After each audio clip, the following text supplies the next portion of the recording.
Jabal Sur. Kita sedikit mengulang kembali sejarah Jabal Sur.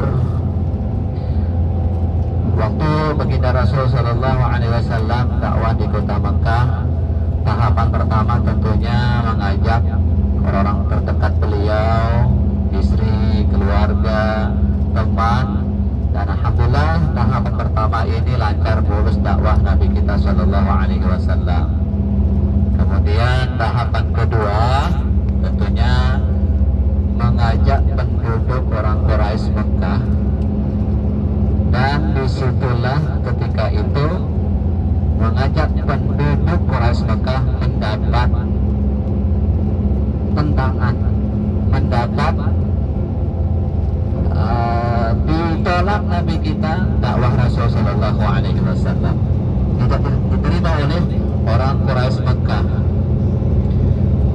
Rasul tidak berdakwah lalu sekalian, dan pernah waktu itu Rasul kita ditawarkan kepada Rasul kita berdakwahnya berhenti dan akan diberi imbalan sebagai salah satu pimpinan terbesar di kota Mekah. Nabi kita tidak mau. Terus dengan dakwahnya Rasul kita, perintah Allah, menjalankan perintah Allah. Kemudian ditawarkan lagi kepada Nabi kita, yaitu harta Bapak Ibu, ya, separuhnya dari kota Mekah ini akan diberikan kepada Nabi kita asalkan dakwah Nabi kita berhenti menyebarkan risalah Allah, kalimat tauhid, yaitu mengislami harta tadi. Tawaran ketiga nih, yang tentunya menggiurkan sekali, adalah ditawarkan wanita cantik. Kita tengok kelihatan ya, orang Arab pakai cadar, mulus ya, wanita-wanitanya kulitnya putih gitu ya. Nah, Nabi kita ditawarkan, silakan ambil berapa saja, ini anak-anak kami gadis ini jadikan sebagai istri. Nabi kita juga tidak mau, karena syaratnya akan berhenti dakwah tadi. Nabi tidak mau seperti itu, terus jalan dakwah. Dan orang kafir Quraisy Mekah tidak berhenti di situ saja, ya, memikirkan untuk bagaimana caranya menghentikan dakwah Nabi kita. Maka diputuskan ketika itu Nabi kita ditangkap dan dibunuh, Bapak Ibu.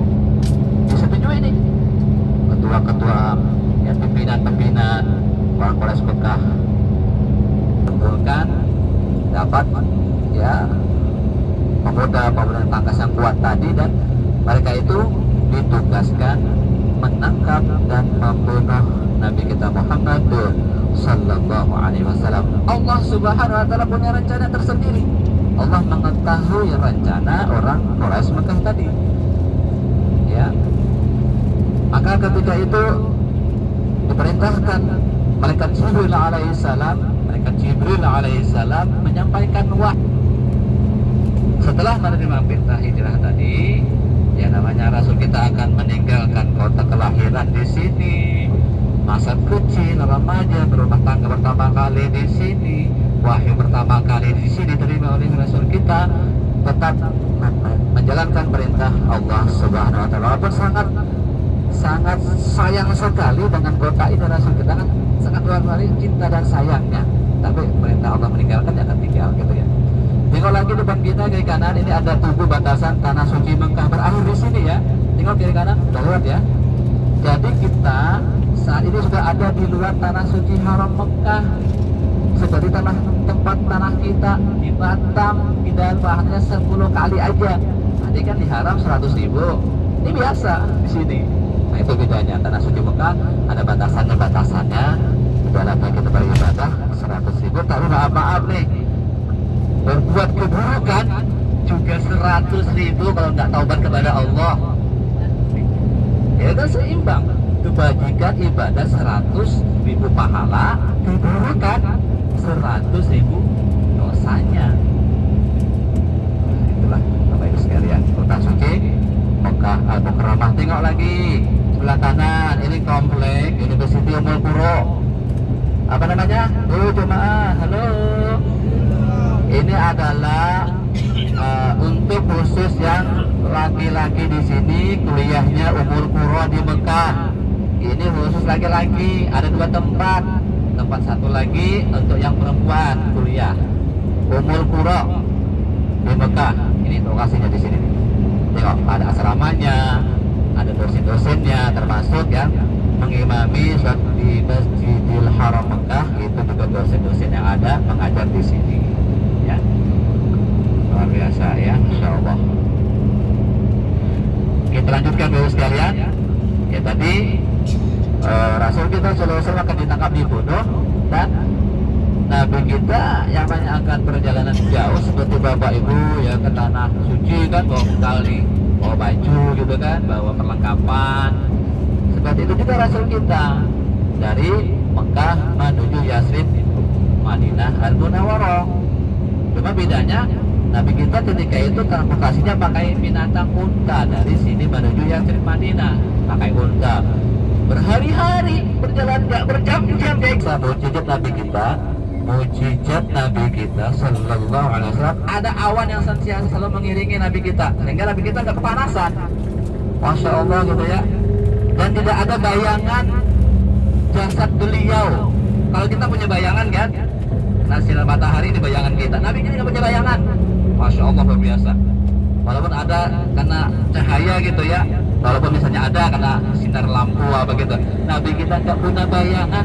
Masya Allah, luar biasa Nabi Sallallahu Alaihi Wasallam. Kalau kita punya bayangan gitu ya, karena cahaya lampu, karena mungkin ada cahaya matahari gitu kan, Masya Allah. Nah itu disinilah Nabi kita berumah tangga dengan Ummul Mukminin Khadijah radhiyallahu anha. Berumah tangga, tentu sederhana rumah Nabi kita, kecil rumah Nabi kita, tapi Nabi kita berkata, jannat baiti jannati, kata Nabi kita, rumahku adalah surgaku, kata Nabi kita. Nah bagaimana tentunya membina rumah tangga dengan istri, dengan anak, menjadi rumah adalah surga hambanya kalau kita yakin kepada Allah. Cuma kita ini cukup disuruh minta aja, udhuni astajib lakum, kata Allah, mintalah niscaya aku kabulkan. Allah punya wewenang kapan dikabulkannya, mungkin ketika itu juga selesai doanya, atau nanti menunggu beberapa tahun ada prosesnya. Itu Allah Subhanahu wa Ta'ala yang memberi ya kabulnya tadi doa kita. Nah selesai tadi dulu sekalian ya, Nabi kita akan ditangkap dibunuh, memanggil sahabat untuk mendampingi Rasul kita hijrah meninggalkan kota Mekah menuju Yasrib, yaitu Abu Bakar As-Siddiq radhiyallahu anhu. Kita sekeliling rumah Nabi kita dikepang, lengkap dengan senjatanya, ada punya pedang, tombak ya, dan harapannya sudah dalam tangan ya, dengan pasti akan dapat membunuh Nabi kita. Nah Nabi kita dengan izinnya Allah dan perintahnya Allah, dengan mujizatnya Nabi kita membaca surah Yasin. Bapak Ibu, ini pelajaran juga, kita baca surah Yasin ya, tidak mengapa habis subuh barangkali sampai akhir ayatnya dibaca, jangan Yasin aja. Nah itu pelajaran juga nih, jika Allah di hari itu selamat dari bahaya dengan izinnya Allah. Nah ketika sore hari barang kita baca lagi habis asar atau habis maghrib, itu akan keselamatan bagi kita di malam hari itu dengan izinnya Allah, surah Yasin. Sebagaimana Rasul kita ketika hijrah baca surah Yasin cuma sampai ayat 9, wa ja'alna min baini aydihim sadda wa min khalfihim saddan fa agsaynahum fa hum la yubsirun.